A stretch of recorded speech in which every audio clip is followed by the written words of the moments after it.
And at first I did blurbs all, like, pretty much every day of the week. And Rotopad has had mercy on my soul.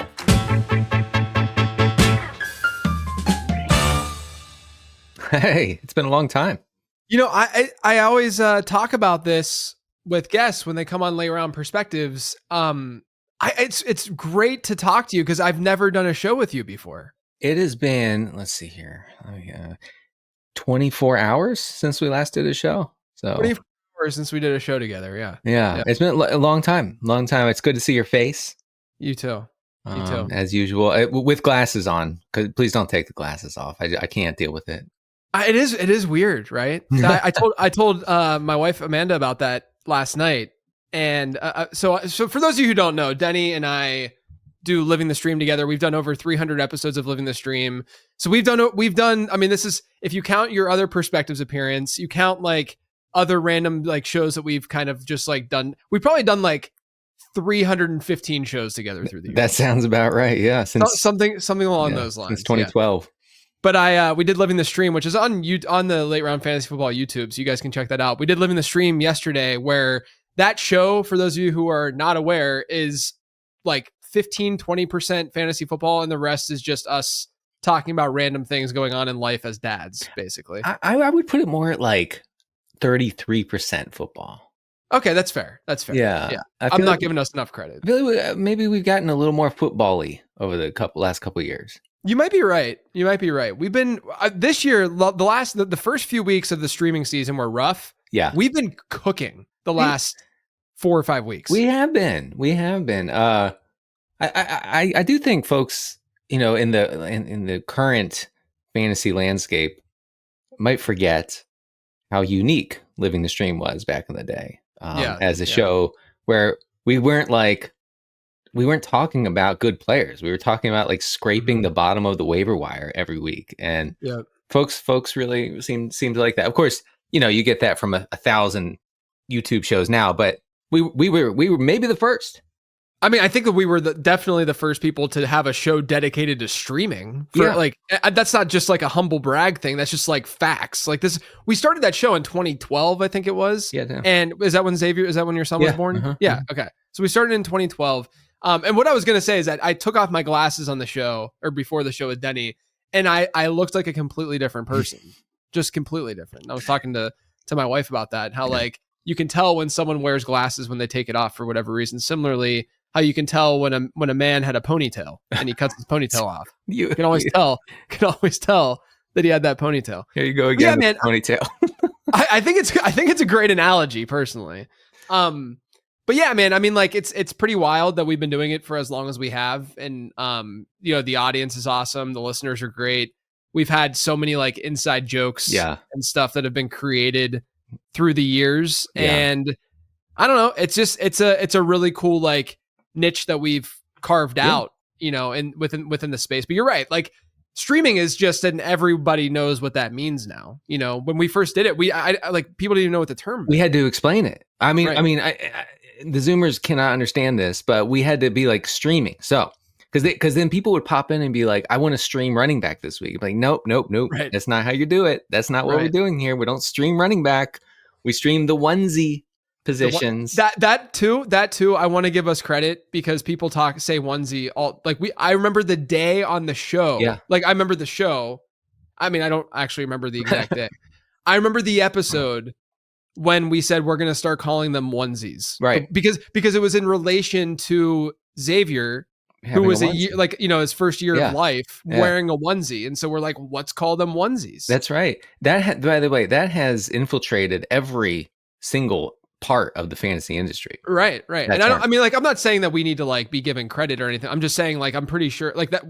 I remember us talking and having that conversation. If someone can go back and listen to one of the first episodes and find that instance, that would be unbelievable. Maybe AI can help. Somebody will do that. I have enjoyed the royalty checks for the onesie stuff. That's been, right. We've made hundreds and hundreds of dollars I get 11 cents every Thursday. It's awesome. But we've been doing it long enough that it really does add up. It adds up. It does. Yes. It does. All right, let's talk fantasy football. Yeah. We don't need, you've been on Perspectives, you've been around. People are people who listen to the show know who you are. They do. You now are at NBC Sports. You've been at a lot of different places through the years. Early on in fantasy football. Where did you start writing? Mm-hmm. Was it for Chet? My first fantasy gig was a freelance thing, for Chet Gresham at the Fake Football. Right. And then I got in with the 4for4 guys. There was an outfit called XN Sports that me and Rich Rebar started at. Also Sal, obviously. And from there, I got some freelance pieces on Rotoworld. I think I wrote a couple pieces for you at FanDuel, actually. I remember. Yeah, I think you did. You did some stuff in Number Fire at one point. Number Fire. I'm sorry. Yeah. Yeah. I think we were at a FanDuel company at that point. Yeah. So. And then it's and then 2020. I hooked on with Rotoworld, and 5 years later, I am there doing the podcast with RotoPat and Kyle twice a week, and writing my stuff. You can find all my stuff on that website. And blurbing away. Thankfully, I have to say, not a huge blurb guy. Yeah, I can understand. And at first, I did blurbs all pretty much every day of the week, and RotoPat has had mercy on my soul. And so I only do blurbs a couple days a week, which is like I said, a mercy. And here's the thing, though, you have to keep up to date on what's going on. I have to know little injuries, right. I have to know about injuries to offensive linemen or critical parts of a secondary, right? Yeah. And if I'm not blurbing, I don't know that. I don't just seek that out. I have to immerse myself in it for a couple days a week to really get that feel ahead of, Sunday. When you are blurbing though, is it you're constantly on for a chunk of time, or do you know that the reporting in the NFL happens in certain increments, and so you're just kind of on between 3 and 4, and then you're is that how it works? What's that process? I do the morning. A couple days a week, which means 8 to 1. And honestly, this time of year, you can't predict. If you try to predict, you're going to get yourself into trouble. You're going to come back to your computer and be like, "Oh, I missed 4 IR moves for fantasy irrelevant players." So, but in the off season, it's a little different. I mean, there are blurb shifts. I'm not breaking news here. There are blurb shifts where nothing happens in the office. Yeah, right. So with a blurb shift, it's you're on duty to do these blurbs, but you're also working on other things while that's all going on, and just checking a stream of tweets and stuff, or whatever. We have a list of beat writers and stuff. Yeah. No, I'm not glued to it the whole time. I am working on my articles. I am reading news reports. I am doing important stuff. Never on YouTube. Never watching David Bowie concerts. That's the one thing I don't do. You've never done that. No, never. All right, let's talk. I want to ask you some more high level, just general fantasy questions before we dig into some player stuff. But what's something that's happened so far this year? We're 7 weeks in, that you think is or could be a total mirage, just something that fantasy managers see it this way, but rest of season it could go in the complete opposite direction. I really struggled with this one. I mean, I spent a good long time looking into fantasy points over expected and all this, these measurements on who might be overperforming. And I think a lot of the answers are pretty obvious, and so I didn't want to call that out. Here's what I would say. And this is not the hottest take in the world. I don't think the Vikings defense is as good as we thought it was to start the season. And I don't think it's one to avoid. And if you look at the EPA data in the first 3 weeks of the season compared to now, it's vastly different. And so I was avoiding the Vikings defense as a matchup for most of my players, most of my borderline players. But now I'm not afraid. I no longer have that fear of the Vikings. So that's the one I came up with. What's funny is that, so we're recording this pre-Thursday Night Football, so everyone's aware. Oh, right. Okay. So now Denny, you got to cross your fingers that the Vikings defense doesn't go ballistic tonight. And you're wearing a Chargers hat while you're saying that. I'm a homer. What can I say? Apparently, you're one of 15 Chargers fans out there that really. I've been to LA once. That makes me a Chargers fan. Right. No, I agree though. I mean, like even again, this is a pre Thursday Night Football take, but you look at the numbers and it's like, oh, this is like surprisingly not, like their rush defense or like adjusted fantasy points allowed to running backs and stuff. Like Kamani Vidal it's not like a got to avoid type of matchup that people probably are anchored to and think that it is. Right. Well, if also their rush yards given up before contact has jumped over the past like 3 or 4 games. I forget which it was. So that over that span, they're in the top 5 in rush yards before contact, and that's a metric that I pay pretty close attention to as far as like running back matchups go. Mm-hmm. So yeah, like Vidal is not in a horrible spot for Thursday. Yeah. And we'll see. I mean, obviously it hasn't been a run game that's like really been able to get things going, especially without Amari and Hampton. I mean, I know they played Miami, but that was Miami. Right. But like, we'll see what happens tonight. All right, let's move out to Jacksonville. Uh-huh. Travis Hunter has this pretty big game.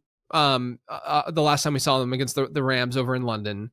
Do you think it's possible that out of the bye we see Travis Hunter as Jacksonville's wide receiver 1? Like, I don't even mean, because I think wide receiver 1 and wide receiver 2 is a little bit overplayed in the way that people just categorize these guys. Like Josh Reynolds is the wide receiver 1 this weekend potentially for the Jets. That is not the same as Justin Jefferson or Jamar Chase or whomever. But do you think that like in fantasy football and from like a target share standpoint and from like a first read standpoint that Travis Hunter could take over as that player for Jacksonville moving forward? All right, so in the draft process, I was highly, highly skeptical of Travis Hunter as a top 5 pick. Like I definitely think he should have been a first round pick, but especially like selling the farm, like the millennial GM did for Jacksonville, and which I still think is a question mark. Like and giving that capital up for this one player. Dude, I feel like I mean. It's trending toward being catastrophic. Let's put it that way. Because he didn't command targets at Colorado. And I remember talking to you. I mean, I think we texted about it because I just wanted like to get your feel. I texted with Pat Crane just to get a feel for like, am I completely insane? And your takes were a little more even-handed than mine. Goes without saying. But you did have some questions. I did. You did, and it was reflected in your draft guide, and I thought you did a good job of raising those questions without being like he's a giga bust. So I don't think that he profiles as that kind of guy, and so I would say no. Honestly, look, Parker Washington after Brian Thomas left that game against the Rams. Parker Washington was like the air yards dominator in that game. He led Jacksonville with 38% of the team's air yards against the Rams. Hunter saw 21%. I mean, it was good that Hunter was targeted on 27% of his routes. That was by far the highest of the season for him. But I could see a scenario where people are like, wait. Why did Parker Washington out target Travis Hunter this week if Brian Thomas is out with whatever injury he has? Yeah, I mean, I definitely had my concerns about Travis Hunter's production profile. Like, it was weird to me. I think it was just more so, and I said this on the show plenty, like, I was okay with giving him the benefit of the doubt with some of the production metrics because he wasn't like in like getting normal reps and in the in the rooms like game planning specifically as a wide receiver in college. And that's, I mean, and he's playing like some games he'd play like 80 snaps or whatever, like constantly. And so like I gave him the benefit of the doubt, like, okay, we can say that his production should have been 20% higher based on all this or 30, whatever that number may be. But there were a lot of like his production just wasn't that good for a first round pick. No. It was a pretty middling production profile. And the thing that like got me was that there were really smart people out there saying that it was the best wide receiver prospect that they ever prospected before. That's now, with that being said, I think that he looked pretty good the last time we saw them. And I am at least like cautiously optimistic that something could come from that. Just because like like if they get the timing down better, like he's much more of like he's a great route runner. Like Brian Thomas is not that kind of player, right? And so I think that what you're saying is probably more like, are you optimistic about Brian Thomas? I guess I should ask you, like, is that playing a role at all? Or is it just like, I'm not optimistic about the Jags offense in general? And that's a hard question because I feel like it's hard to measure, like, with numbers what's wrong with the Jags. Right. They clearly are just like miserable. It's just a miserable team. Brian Thomas hates his life. It seems like it sometimes. I mean, he hates being on this team. He hates catching passes from Trevor Lawrence. And so I think that the vibes are just rancid for Brian Thomas. He's not really trying. There's very, very little effort for Brian Thomas this season. So I don't know. I think he can be great, if you give him a legit quarterback. And I think that he is in such hell right now that I don't know if I can say like, oh, I expect great things from him going forward. Yeah. I think both of these guys, I think both Hunter and Thomas are probably going to disappoint overall this season. It is good to see. I mean, it's great to see Hunter like get involved a little bit. Yeah. You're more than welcome to saying that you don't like Travis Hunter as much as other people do rest of the season. I mean, if that's not an unfair take to have. Like it's your take. I've continued skepticism that he is like a viable, like high end fantasy receiver. And I remember the comps that you're talking about, and it freaked me out because I had written this piece for Rotoworld. The comps were horrible. Yeah, the comps were horrible for him. And the comps were like, well, Justin Jefferson, if Justin Jefferson were good, that's who he is. And I'm like, well, what? Wait, are you guys serious? Like, he's Justin Jefferson? I just wrote this thing about like how I don't know if he like is that all that good. And no, the answer is no, he's not Justin Jefferson. And I remember looking at Justin Jefferson's profile, and you have the Jamar Chase thing mixed in there, and I get that. But there were very few comps I felt like actually made sense statistically. Yeah, it was really, really hard. I think even like John Ross was a comp. I can't remember the exact comps from the prospect guide, so I don't want to like misspeak here. But look, Travis Hunter was the wide receiver 1 in the Zap model this year because of the draft capital, but the draft capital also didn't know that he was drafted that high because he plays defense. So like that's part of like it was just a really, really tough evaluation.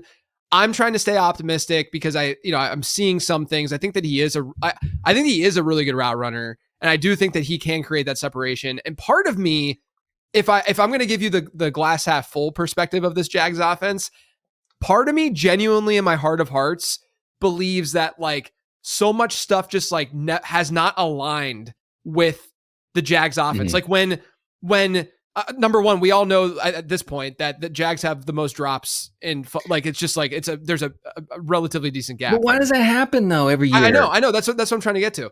I think part of that is definitely Trevor. Like, I don't think drops are only on the wide receiver all the time, right?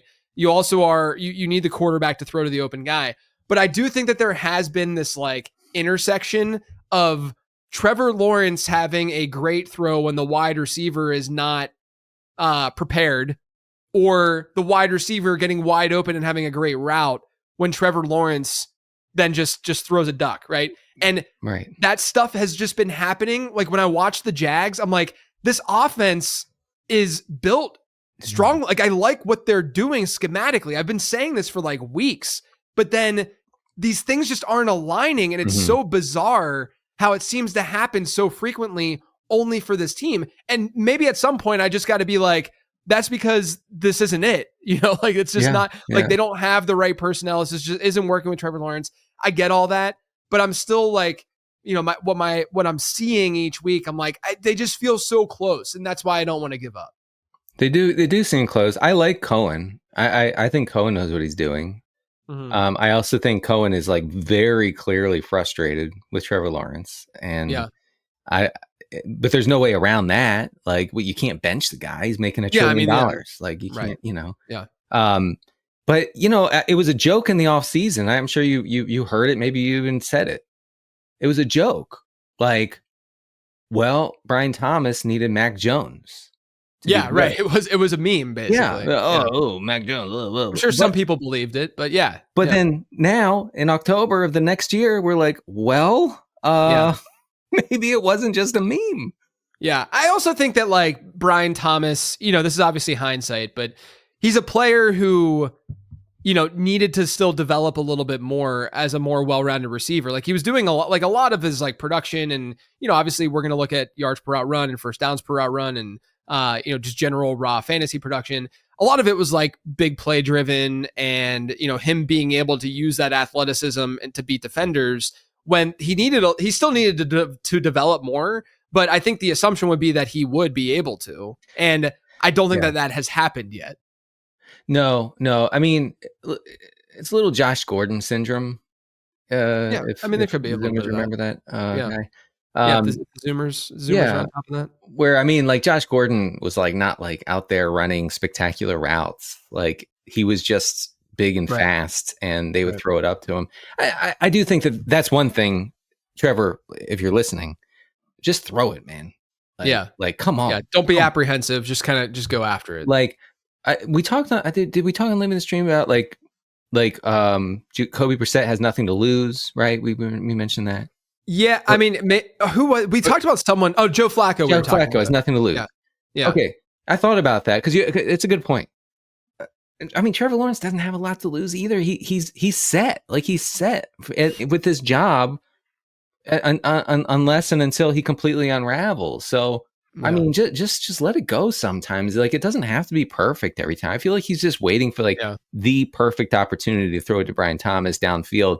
And that Brian Thomas doesn't need that. Mac Jones last year would just throw it up. Brian Thomas down there somewhere, Right. Yeah, I mean, let's hope they can figure things out during this bye. Let's move on to Emeka Egbuka. How high should people be viewing him rest of season? And in doing this, I'm going to do what I've been doing on Perspectives and giving you a this or that scenario of who you'd rather have rest of season to give people an idea of where you're thinking and how you're viewing Emeka Egbuka. So we'll start out with a fellow rookie wide receiver. We'll say, who do you want rest of season in fantasy, Emeka Egbuka or Teteroa McMillan? Egbuka, yeah. Yeah, I think I feel pretty good about Egbuka there. AJ Brown or Emeka Egbuka? Ah, man. I guess Egbuka, but like, the air yards be air yarding in Philadelphia all of a sudden. So I actually did a mailbag that I recorded. Like it's all done. Again, we're recording this on Thursday, so you haven't even had a chance to listen to the mailbag. But on the mailbag, they asked about someone asked about Devontae Smith, and I was digging more into the Eagles offense. They've been from like a dropbacks per game perspective, like above average since week 2. I mean, like I feel like there's a big dissonance between an anchoring bias, if you will, of like how the market and how fantasy managers view the Eagles offense and how run heavy they are versus actuality, which is they've been relatively pass heavy. They've been at points very pass heavy. I think they had a game earlier this season where they were 22% above their expected pass rate. Exactly. And in the regression files, which you can find on Rotoworld, I actually looked at total team air yards for a bunch of teams and how it's changed. Cardinals, much different, obviously, with Brissett. The Eagles have been vastly, vastly different over the past 3 weeks. It just like it opens up opportunities for these guys to bust out. I guess I would take Egbuka just because there's always the chance of the Eagles trying to establish again. I mean, their fans hate this stuff. Their fans hate throwing the ball. Like they want to give it to Saquon Barkley 30 times a game. How about Emeka Egbuka or Nico Collins, who obviously, Nico concussed right now and there's stuff going on. Egbuka. I don't want anybody in that Texans offense. Yeah, it's rough. Although I am excited about Jalen Knoll this weekend, potentially, in a good slot matchup. I hope he gets more run, but that's just a sleeper thing. It's not, like an every week start thing. Right. Rome Odunze or Emeka Egbuka? I mean, Rome's running cold. You mentioned this on trends, I think. Transactions this week, transactions. I always last week I talked about him on trends, and then this week I did bring him up as a buy on transactions. But Yes, like his catchable target rate's been horrible over like basically since week 2. I've looked strongly into the numbers, and Caleb Williams is better in some ways. He's not taking sacks. His pressure to sack ratio was off the freaking charts last year. That's no longer the case. That's good. That's good. That's good from like a real football standpoint, and somewhat fantasy. But like he's still like not accurate at all. Yeah, he's really bad against zone too. Like he has no touch. Like you watch him and he's just throwing these like rockets and like every shot he has. Him and Justin Herbert just throw the same ball no matter what.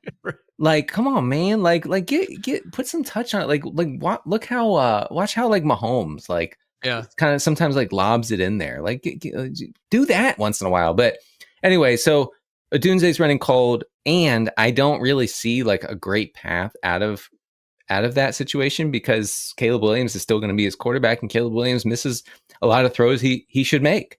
I would take Egbuka over Odunze. How about Devontae Adams?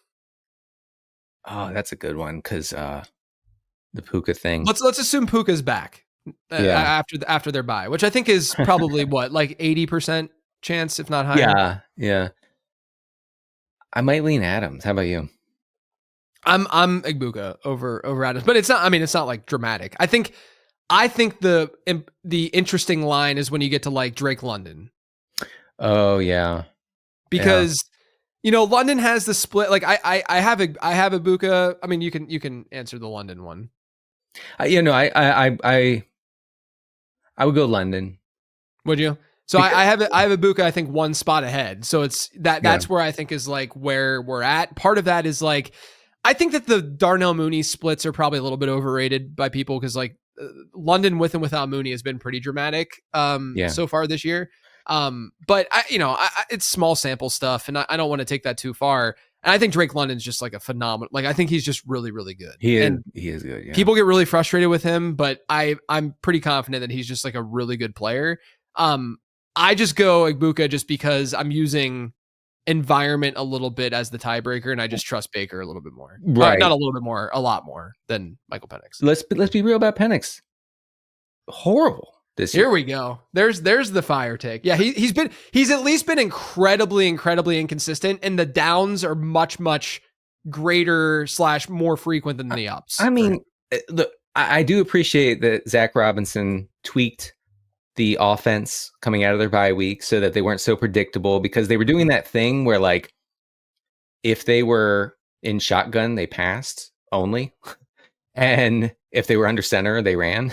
Right. So they mixed that up, and the Bills against the Bills, and that seemed to work since they ran for 500 yards on the ground, or whatever. So that's good.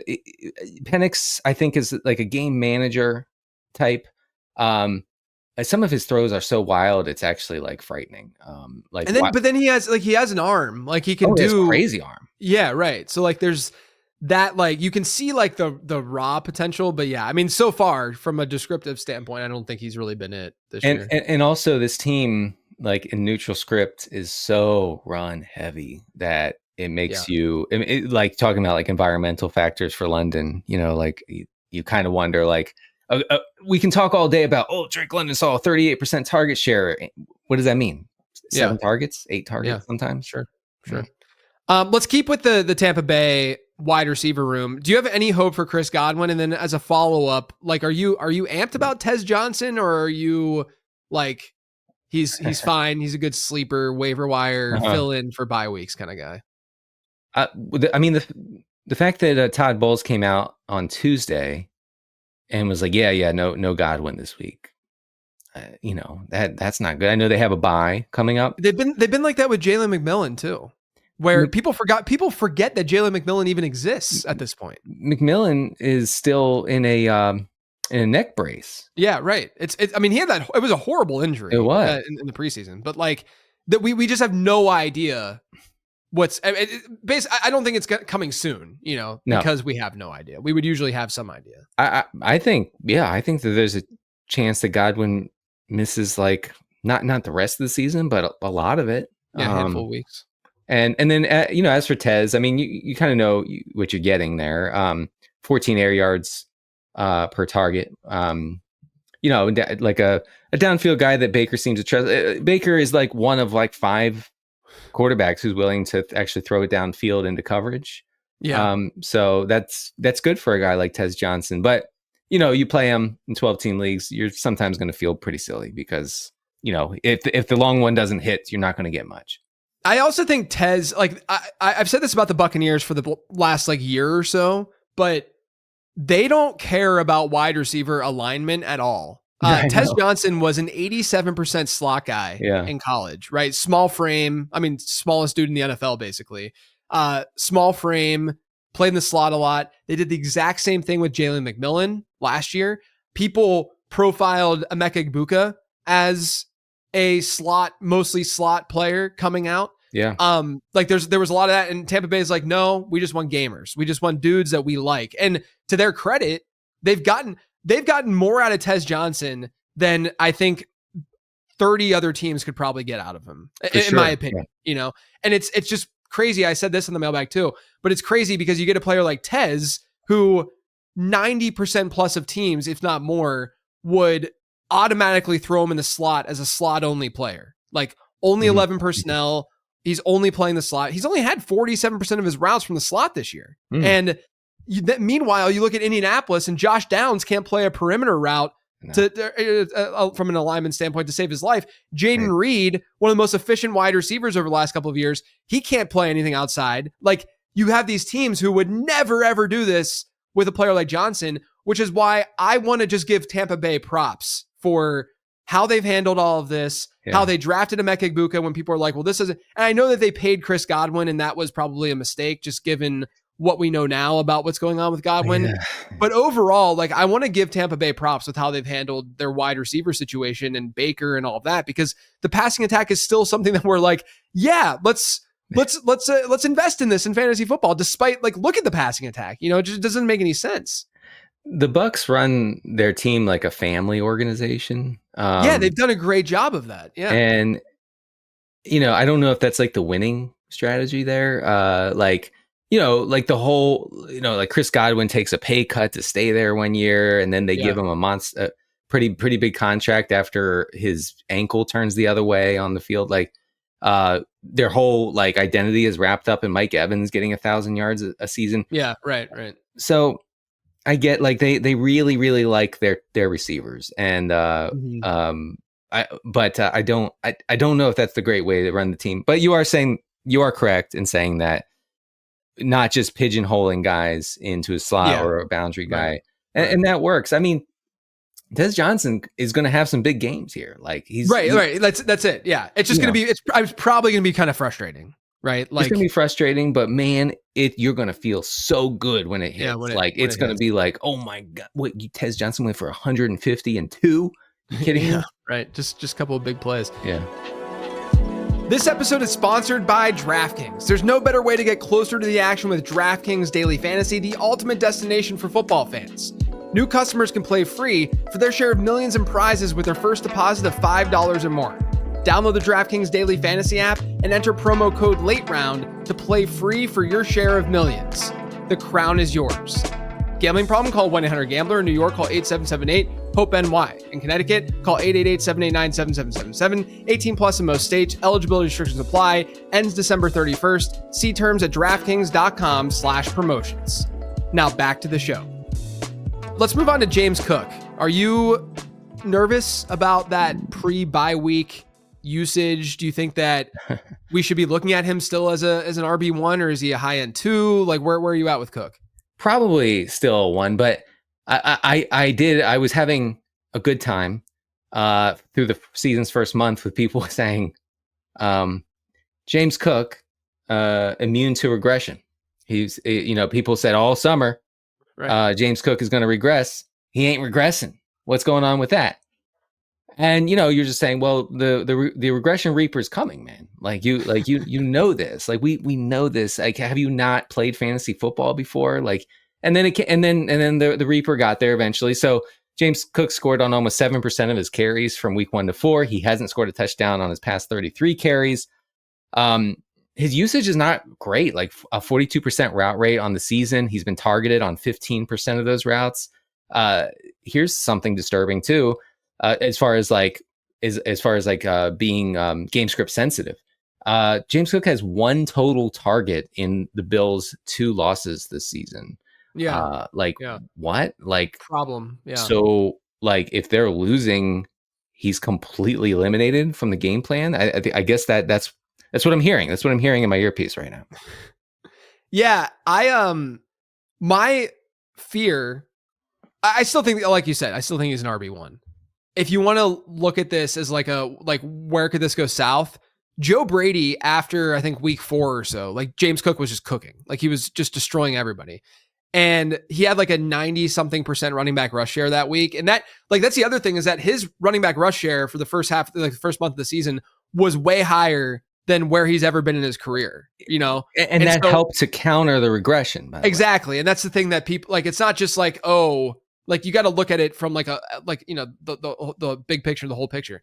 Joe Brady came out and he said that they need to get other players involved more, like Ray Davis involved a little bit more. And they kind of have. And that to me is the fear.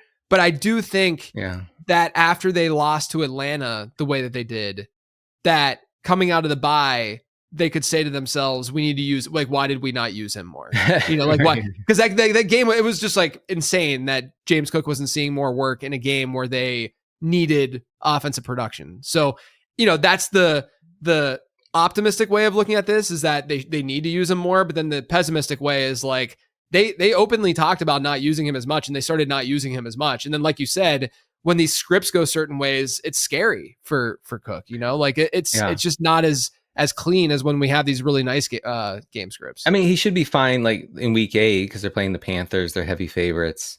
So the game script shouldn't be an issue there. But, they go up against a good team, and it might be a thing where you're hoping that he gets there before things go south. And right. And the Bills defense doesn't help either. We have to realize how bad that Buffalo defense is. It's still banged up. Defensive starters are still not practicing ahead of week 8.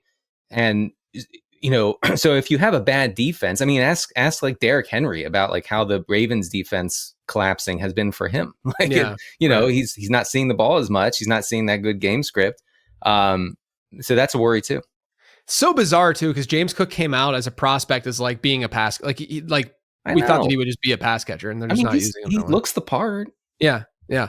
Let's talk about Justin Fields. I have something that I think is like a just good discussion. We talked about it a little bit on Living the Stream yesterday, so some of you might have heard this, but do you think the Jets go back to Justin Fields at some point this year? And then my follow-up question to this, was he actually a bad redraft pick? And this is the game theory side that I do want to dig into, because I think that it's controversial and people will definitely disagree and they'll yell at me and potentially you if you agree, but I think it's a good conversation to have. So let's talk about Justin Fields. Sorry if you heard my phone. It was going off for some reason. No, good mic. Didn't pick it up. Oh, good.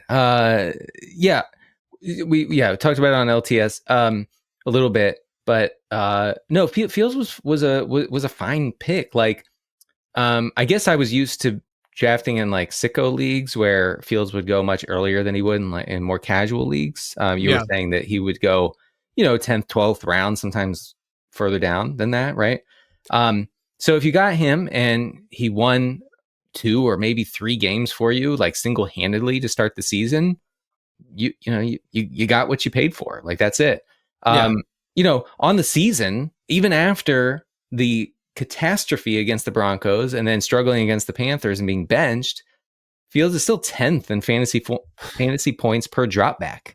Yeah, that's crazy. From week 1 to 4, he was first. He was averaging 0.85 fantasy points per dropback. Like, basically scoring a fantasy point every time he dropped back. Yeah, that's crazy. Well, can he get back there? I'm not going to say no because of the rushing. It's a game within a game.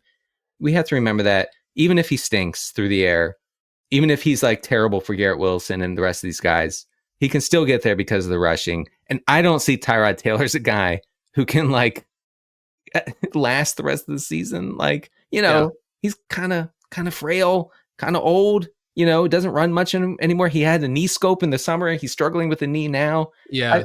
Fields, don't drop Fields is what I'm saying. Yeah. So like the redraft question, like was he a worthwhile pick, or was he I don't want to say that he was a worthwhile pick. I don't want people to walk away from the saying that like JJ thinks that he was a good pick. I don't think he was a good pick. I'm saying that I don't think he was nearly as bad of a pick as, because I've gotten people like trolling me this week because I liked Fields as like a late round pick this year. And my stance is, if you look at how things have gone down for Fields, okay, first 4 games, 3 of the 4 were like league winning weeks at quarterback. They like, we're talking like 25 plus points consistently. The other one he got hurt against Buffalo, so that hurt you. So first 4 games, 3 of the 4, he was great for you. 1 of them, he was not great. Okay. Then you go into that game against Denver, and there's a very real possibility that the majority or a lot of Justin Fields managers did not start him against Denver, which, I went on the late round fantasy football show and I said that he was going to S the B that week. And then, then after that happens, you're not going to be as confident playing him against Carolina. Right. And where last week, I was ranking him as a QB2, like a pretty firm QB2, where there would be a lot of other options ahead of him. So let's just say hypothetically that you just played him the first 4 weeks of the season, which I did in many, like in a couple leagues where I shouldn't say many, in a couple of leagues where I have him, I played him only in those first 4 games. And if you're getting 3 really, really good performances out of 4 games, one of them being kind of mid, for a 12th plus round pick, which is where he ended up going in a lot of these like more home leagues and stuff, which is what the advice is going to be catered towards. I don't think that's really that bad of a pick. And at the end of the day, do I think that it was a good pick? No, but I don't think it's like this disaster that everyone's going to frame it as. And then someone had also responded to me based on what we talked about on Living the Stream, saying that he's a better best ball pick than season long pick. I disagree with that entirely, because now he's not playing. Like in best ball, you need your quarterback to be playing all the time. Like that's when they get hurt, like Joe Burrow going down is horrific for not just because of his draft capital, but because some teams who drafted Joe Burrow might have only taken 2 quarterbacks in best ball. Right. And so like they're now screwed because they only have that one quarterback to rely on. But with Fields in a season long league, you can make up for you're not taking a 0 every week from Justin Fields. Like now you can go to Living the Stream and listen to the quarterbacks that we're recommending or on the later podcast on the Sleeper Show and say, okay, yeah, I can get some replacement level production. Like this year we're streaming a low end QB1, which is what we've done over the last 5 years or so. Now that we have these unicorns at quarterback that are really tough to match, right? Yeah, it's a different environment. Yeah, it's a different environment. Like back in 2015, we were streaming literal QB5s in points per game, QB4. But now it's just a little bit different. It's a little bit more difficult. But even still, that's usable production, right? Like you can go out and you can get another quarterback, and that's fine. And I just see the Justin Fields thing as no different than you entering a season wanting to stream and getting really, really great production from that quarterback. And then you're like, oh, okay, well, the streak is over. We're going to have to go to another quarterback. Like when you're talking like true double-digit round picks, which is he dropped after he had that injury in the preseason. He never got back to his original ADP.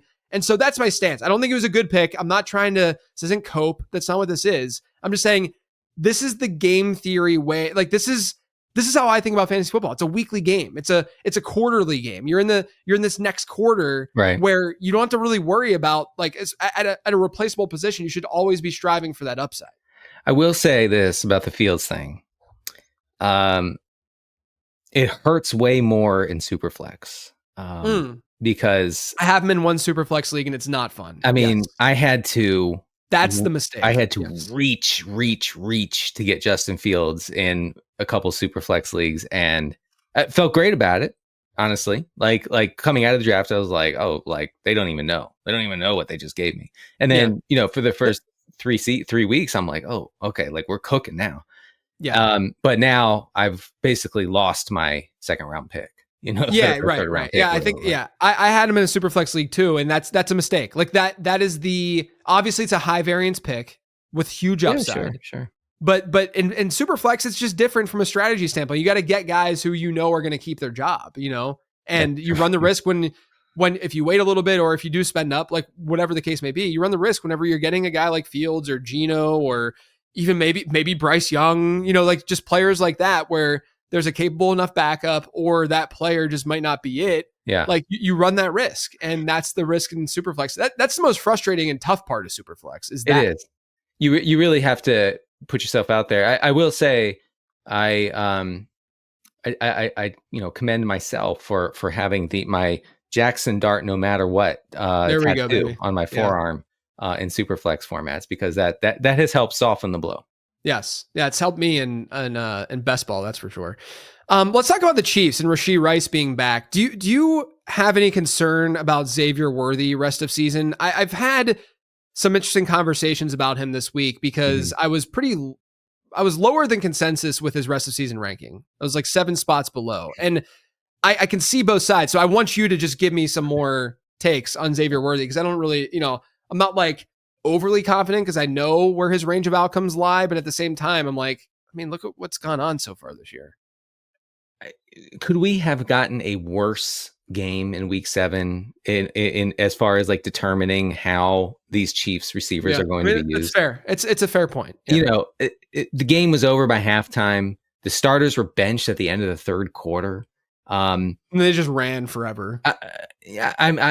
So you can pour through that week 7 data and find almost nothing like that's real, right? Because you have Rashee Rice being targeted on almost 60% of his routes in week 7. Have you seen anything like that before? I don't think that's insane. Oh, I did. No, we have JSN in week 1. Yeah, that's fair. That's very true. Yeah. 60% target per route run. Yeah. So Worthy was targeted on 15% of his routes.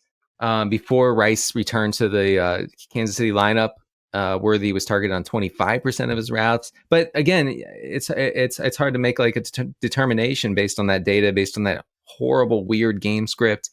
I got to say, like, overall, it can't be good for Worthy, right? that Rashee Rice comes in and immediately is like force fed the football, especially in the red zone, in the green zone. Yes. Like that's probably not good. That's where I'm at. I'm like, we have that small split last year with Travis Kelce, where I think anyone is nervous about Travis Kelce, right? With Rashee Rice. But with Xavier Worthy, he didn't really come on until the second half of the year, and he was a rookie, so we can give him a little grace for not being able to like perform to start the year. My thing is just that red zone stuff, like you talked about. Like Rashee Rice has so much touchdown potential because of how creative they are, at the goal line and stuff. Like they'll throw the ball at the 1, and they're the only team that'll do that consistently, and Xavier, like you have to worry a little bit about like what Xavier Worthy's touchdown equity would be outside of some big plays or some like, a screen that he gets a missed tackle and he uses his speed to be able to break a big one. My fear is just that this is going to be pretty volatile for him. That there's not that floor, even though they're in such a good offense, that floor isn't as strong as what we would hope it would be. Can I say something about Xavier Worthy? And you probably won't agree, but I'm just going to say it anyway. He feels gadgety. Ooh, okay. I feel like he's not a total gadget player. He's not Marvin Mims. But he's starting to feel gadgety. He had a great Super Bowl, sort of, because that was mostly in the fourth quarter and garbage time. But his usage does not make me think that, he can get there every single week just based on like easy button stuff. Like it's always like this like massive team-wide effort to get the ball to Xavier Worthy a few times a game. Yeah. And that to me is a red flag.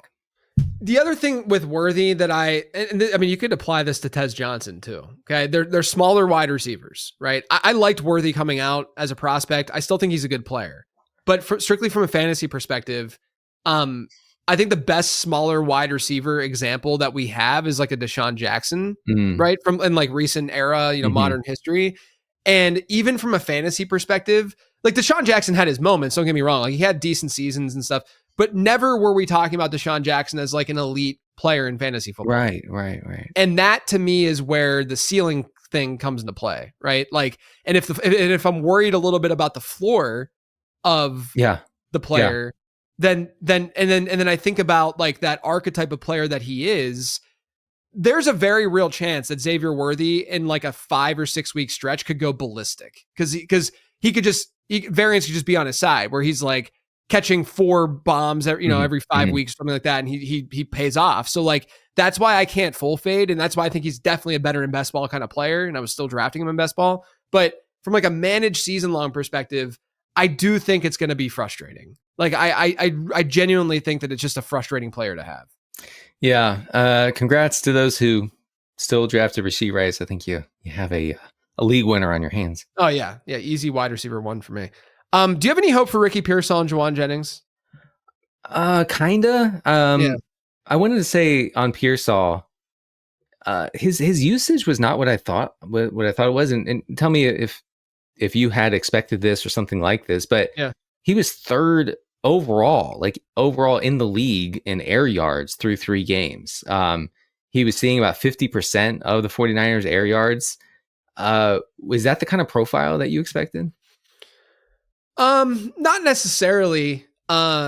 He to me he's a really good route runner. When he was coming out, I liked him because he was versatile, and Kyle Shanahan can get a lot out of versatility from players like he did with Debo for so long.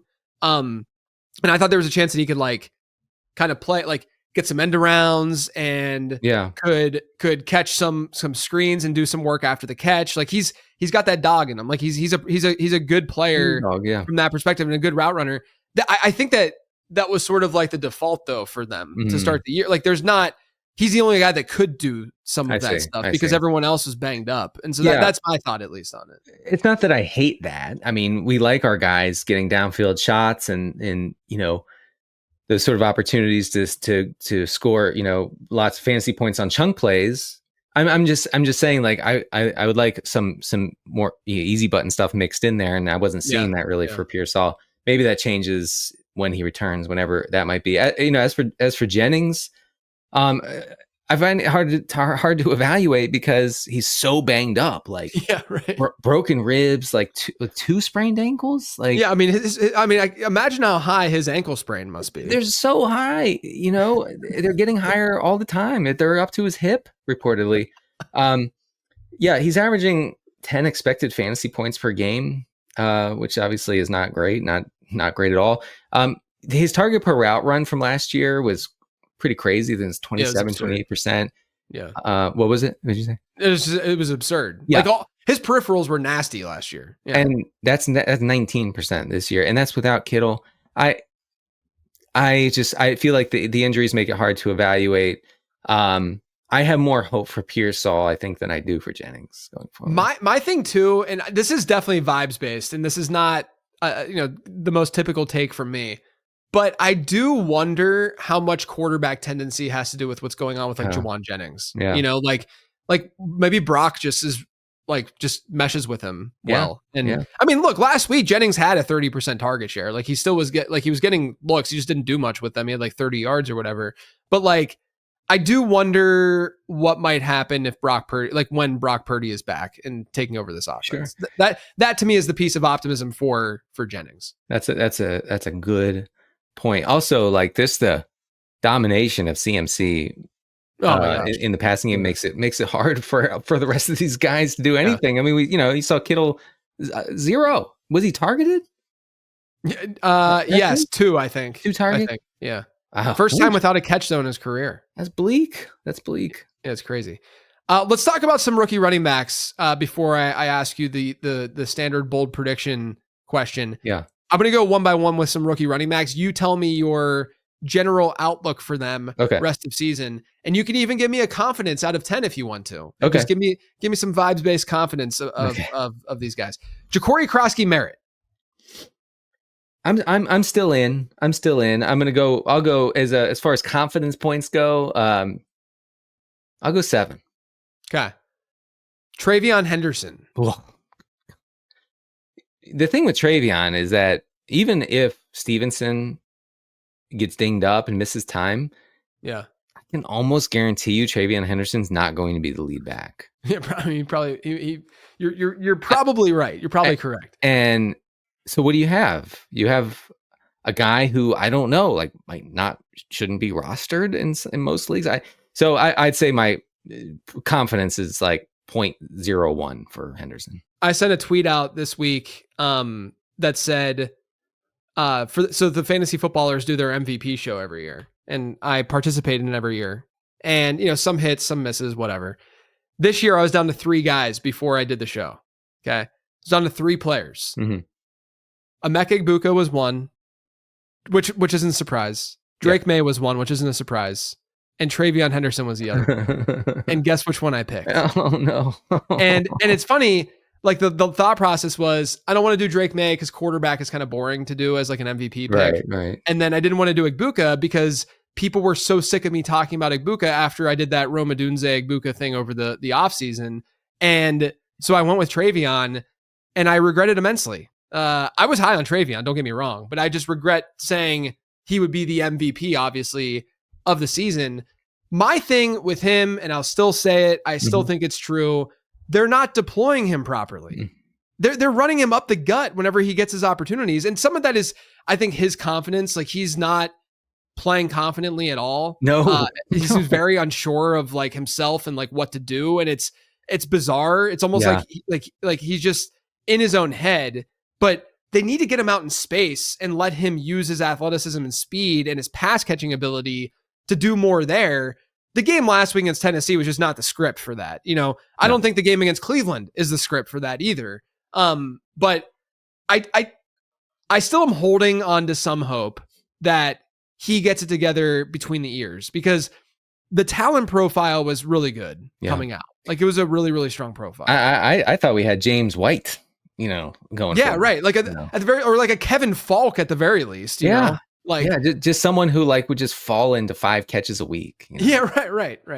RJ Harvey. He was RJ Harvey's one that I did have some concerns, like prospect profile wise, but he's still performing a lot worse than what I thought. So where's your confidence with him?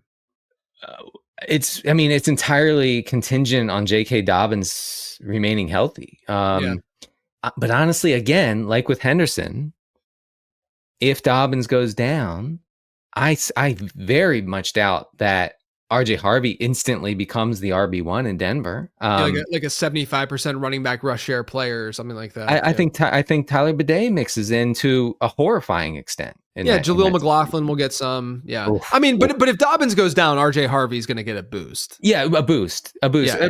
Especially you're saying like bell cow, like legit, like tons and tons of work. If Dobbins went down, I actually think RJ Harvey would take the Dobbins role, and then Bidet would take the Harvey role. Right. Because they seem to value Bidet as the pass catcher. But so yeah, I guess confidence is like 5. Because I mean he's in an ugly split. So the matchup has to be just right, I feel like, for him to see volume. Yeah. Look, Travion Henderson and RJ Harvey are 2 pretty disappointing players this year. It's bad. The Broncos were obsessed with RJ Harvey in the pre-draft process, to the point where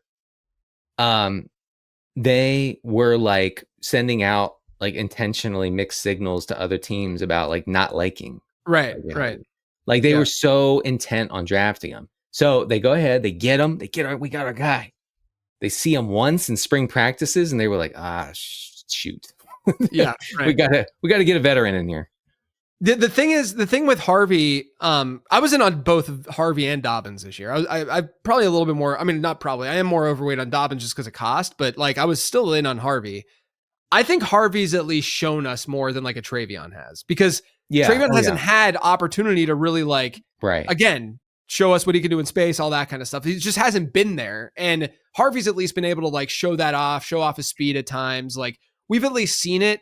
So I think that's why there should be more confidence just from him with him than Henderson. What about Woody Marks?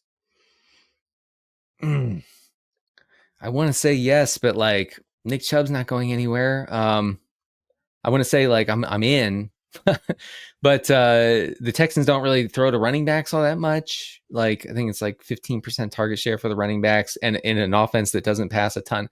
I guess my confidence is like 6. I think it would actually take a Chubb absence for Marks to actually like be a thing, to be like a legit to be a locked in starter in 12 teams. Yeah. He's more like RB3 flex. Brashard Smith. All right. I know that he saw some first half action I think 4 of his 5 targets came in the first half. Yeah. That's cool. I can't get over the fact that, like, you know, he was the garbage time running back against the Raiders. Yeah. So I don't know, maybe a 5 or maybe 6 as far as confidence points go. I like him a lot. I think we're a ways away from him taking on the Jerick McKinnon role, which we love so much. Obviously. That's what we need. They have a really good like playoff schedule and stuff, and I'm at least a little bit intrigued by that. I love Brashard Smith as a talent. I think he should be at least rostered everywhere. Like he needs to be on teams, because I think the upside is pretty interesting. Like if you think about this, if one of Pacheco or Kareem Hunt go down, right, then we're looking at a scenario, because obviously, like, you know, we're not going to see players like going back to Travion. We never expected Travion to be like a 70% running back rush share player. No. You know, so like it's all about like you need to have that pass catching component, and that's the, you know, you mentioned that with RJ Harvey. The fear would be that they would actually not boost that up even if J.K. Dobbins goes down, because Dobbins is only seeing like a 3 or 4% target share recently, whereas Brashard Smith has already back-to-back games with a 14% target share. And Isaiah Pacheco is a pretty replacement level player at this point. I think that he's at least he's trending in the right direction at least, but he's not like some stud. And he's always been like an okay pass catcher, not like an elite pass catcher. So if like let's just say Kareem Hunt goes down, that would boost Brashard Smith's running back rush share into like the 30 to 40% range potentially. And then you add on that 10% plus target share in that offense. That could be enough in PPR formats. Sure. And he's really, really efficient and effective and explosive. Like, that's interesting to me. That's interesting. I mean, we talk about the McKinnon role. There were seasons where McKinnon was absolutely nothing for fantasy until he was. Right. Exactly. And he just like Brashard Smith would get by on like crazy efficiency. Right. And they would use that creativity, like I was talking about at the goal line, and give the ball to Jerick McKinnon. I could see that starting to potentially happen to Brashard Smith. It's not, but you're right. It's not there yet. He's certainly not, you know, in that role yet. But to me is like, is that not like the perfect player to have on your bench in fantasy? I think him along with one other guy you're going to name soon. Kyle Monangai. He's one of them. Yes. You're a Monangai stan? I am. I mean, you know, DeAndre Swift, you know, not as bad as we thought, or at least not as bad as I thought. And the Bears are not as pass heavy as I thought they would be. Last couple of weeks, yeah, it's been a ground game approach for them. But Monangai has crazy contingency value, and could instantly just be a plug and play if Swift went down. So I have him on, I think, every bench in redraft right now. Yeah. Monangai. What about Devin Neal, who's going to step in for Kendre Miller? So that's the guy I was going to say. Nice. I probably bid too much for Neal in some leagues, but I really wanted him because I thought he had an interesting profile. Oh, great. Yeah. Great profile. You know, but like underrated, like you know, the mainstream media didn't talk about it, but the late round draft guy did. And I was very into him. And so, you know, Kamara is whatever at this point. Like not good. I guess he's not going to be traded, but if he gets dinged up and Neal gets that RB1 role, I think he could be fun. I think he could actually be quite fun and productive. And so I stashed him in a lot of places. He's got a 3 down, like he can play all 3 downs. Right.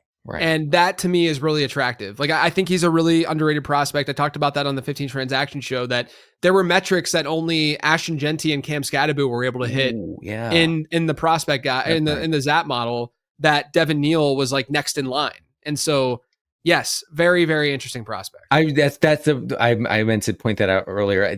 The Genty stuff was very interesting. Like the Genty Neal stuff. I mean, not exactly the same, but close enough where you're like, what do we got here? I think Devin Neal is definitely a good stash, but I think this last guy might be my favorite stash. That's Bashal Tutin. Yeah. I mean, definitely. For some reason I don't have Tutin anywhere. Or I have. Do you think here? This has been a question that people have been asking a lot this week, and I almost talked about it in the mailbag, but I didn't. Do you think that out of the bye there's a real possibility that they lean more on Bashal Tutin than they have over the last handful of weeks. I think there's a possibility, but it's going to be frustrating. I did a piece on teams' tendencies inside the 10-yard line, and no one has been pass heavier inside the 10-yard line than the Jaguars this year. Yeah. So you're not getting those easy touchdowns. I think Travis Etienne has 2 inside the 10 carries this year. 2. Wow, I didn't realize that. Yeah, I mean, so there, that kind of worries me a little bit, but yeah, I mean, Tutin is size, speed freak. You know, the GM was intent on getting him. A lot of signs point to him being a thing if he gets a chance. And I like Travis Etienne has slowed down a little bit of late, not just from like a fantasy production standpoint, but like I don't think that he's been like spectacular. No, and so he's not someone that like absolutely needs to find the field. And there's also been this really weird, I mean, you would know this probably better than anyone, this really weird like shoulder thing going on with Tutin, where like every week he's been on the injury report, and then he just ends up playing, and then like, there's this weird thing going on there. And I'm thinking maybe this bye week and allows him to rest a little bit, and maybe they do use him more as that hammer. I there have been times where I've been like looking at blurbs on Friday or Saturday, and I'm like, Tutin's not going to play, is he? Like, right. And then he's active, and then I'm like, well, does that really matter? Hopefully he gets right through the bye. I think it's more of an issue than they're leading on. Yeah, it could be. It's at least something that we should like have in the back of our mind, that's part of the reason why it's looked the way that it has. All right, last question. Give me a bold prediction for week 8 before you go. Oh, I got it ready. All right, let's hear it. I don't know if you're ready, but I'll just give it to you. Tyler Algier, top 12 running back in week 8. I like that. Sleeper show running back for me.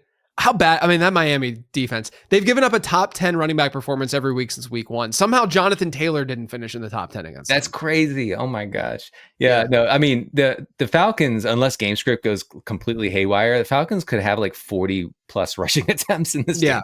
Yeah. I mean, Bijan Robinson could, he might just go absolutely, because not only does Miami, like, not only are they bad on the ground against running backs, like the worst in the league on the ground, but they've given up like a top 6 adjusted target share to running backs. Oh my god, too. So it's just like this could go. If you're facing Bijan Robinson in fantasy, maybe go on a hike. Go on a nature walk on Sunday. Don't open that app. Do not open that app until Wednesday of next week. Right, because you're going to see. Oh, it's halftime and he has 29 points. That's awesome. Right. Denny, this was awesome as usual. I love you. Let everyone know where they can find you, what you're working on, and where they can listen to you yell at Rotopat. Yeah, that's right. Or him cut my mic. Thank you for having me on. JJ is always great to podcast with you twice in a week. All my stuff is on Rotoworld, the Rotoworld football show, which is on the NFL on NBC YouTube channel. We also stream the show live on the X platform, formerly known as Twitter. Awesome. Find all my stuff over on lateround.com. Make sure you're subscribed to the Late Round podcast so you don't miss a show. And make sure you're subscribed to the YouTube channel as well, youtube.com/@LateRoundFF. Have a great weekend, everyone. And thanks for tuning in.